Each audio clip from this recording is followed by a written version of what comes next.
është një ishull në Shqipëri i ngjashëm me Epstein? Po, është mes Greqisë dhe Shqipërisë. Midis Greqisë dhe Shqipërisë. Dhe çfarë bëhet dhe ndodh atje? Por tani nuk di nëse ndodhin të njëjtat gjëra, por që ekziston ky ishull ku shumë njerëz mundohen që të evitojnë syrin publik dhe shumë gjëra të tjera dhe shkojnë atje. Tani se kush personazhe, besoj se do t'i tregoj epoka shumë shpejt sepse jemi në kohën e rizbulesës së madhe. Pra ne do kemi një skandal Jeffrey Epstein shqiptar?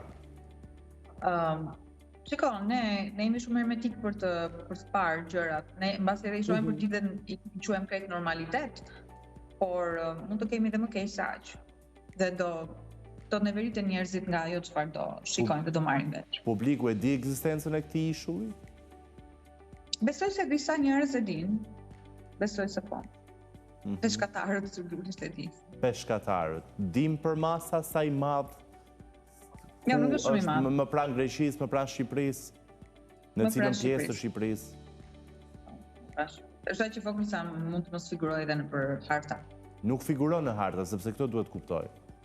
Po, sigurisht. Ka shumë vende që nuk figurojnë në harta, jo vetëm këto ishuj, shumë vende. Dhe frekuentuesit janë personazhe shqiptar apo ka dhe nga bota? Nga gjithë bota. Të politikës, të artit? Nuk mund t'i themi se ka dhe njerëz që nuk njihen fare aty. Nuk njihen si imazhe fare, nuk